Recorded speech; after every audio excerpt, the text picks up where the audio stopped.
Shavuot, Daf Mem Gimel. On a vu dans la Mishnah qu'on ne fait pas de Shavuot, on ne jure pas sur des terrains. Par contre, on peut jurer sur ce qui n'est pas tout ce qui n'est pas immobilier. On jure sur tous les objets. La question se pose des fruits qui sont encore attachés à la terre mais qui n'ont déjà plus besoin de la terre. Donc on doit les récolter rapidement. Est-ce qu'ils sont considérés comme des terrains? Et donc s'il est modèle miktat, ils seraient patour de Shavuot, ou bien ils sont considérés comme des objets et il est chayav Shavuot. D'après Rabbi Meir, chayav. D'après Chachamim, c'est comme un terrain encore et il est patour de Shavuot. Deuxième sujet.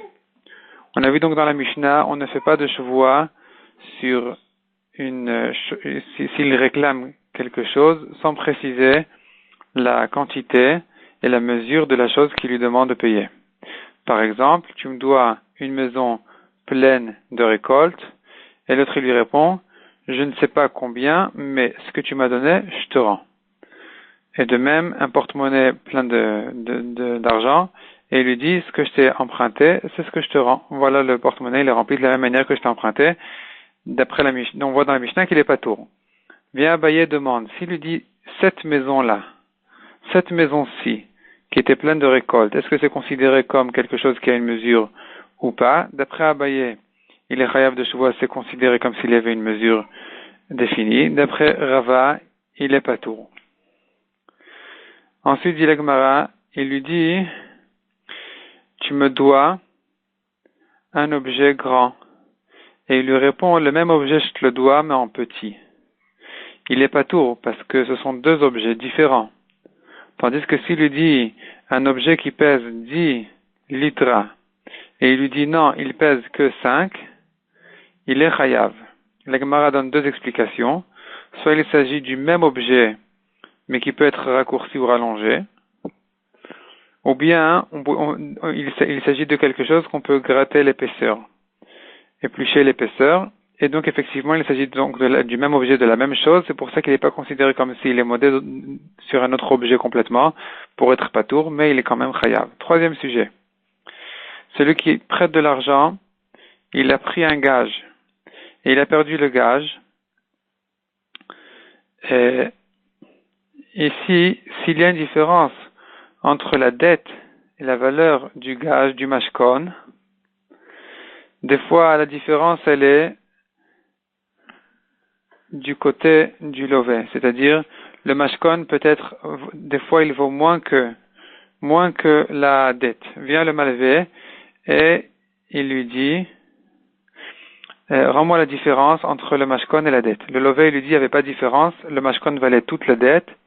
Il est donc kofer bakol, il nie tout ce que le malvé vient lui réclamer, il est donc patour de Shavuot de modé bemiktsat, patour de Shavuot minatora, il est quand même chayav de Shavuot eset miderabanan, comme le dit le Shulchan Aruch.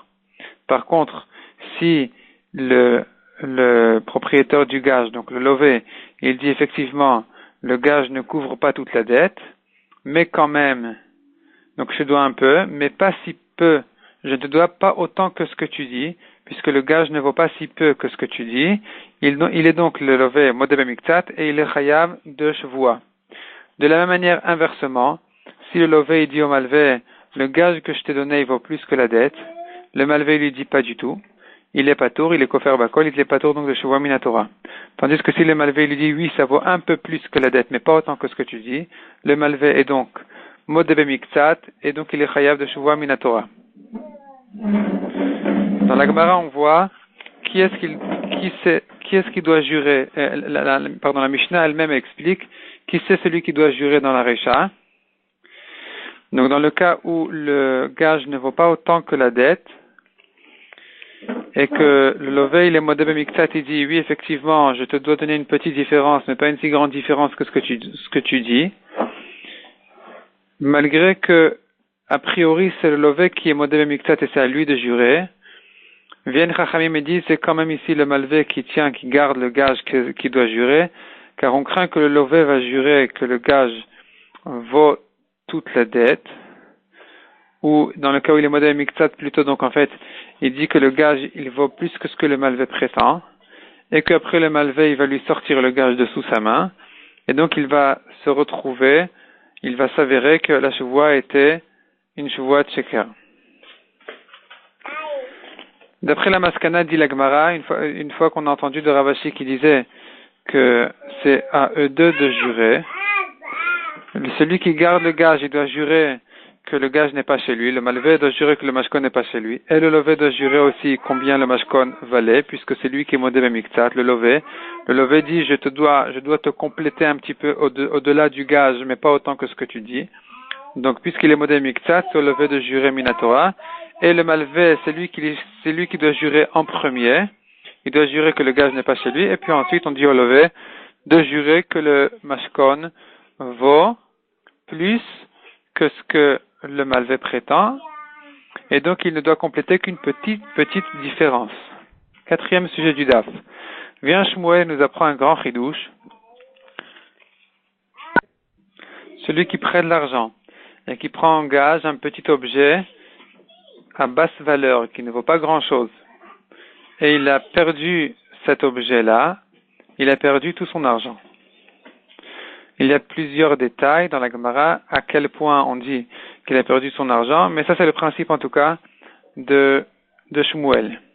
La Gemara précise dans la Maskana que si il lui a dit clairement, il lui a précisé en disant que je ne garde ce gage que pour sa valeur et pas plus que ça, c'est-à-dire si je perds le gage, le mashkon, eh bien je n'ai pas perdu toute la dette, mais que ce que vaut le mashkon. Effectivement, il n'aura pas perdu toute la dette, comme ce qu'on voit dans la Mishnah, qu'il y avait des discussions entre le malvé et le lové à savoir combien le gage valait, et qu'il était évident dans la Mishnah que le lové doit compléter sa dette au-delà de ce que vaut le mashkon. Donc effectivement, on devrait expliquer dans la Mishnah qu'il s'agit d'un cas où le malvé lui a dit très clairement, je ne prends pas ce mashkon pour plus que sa valeur.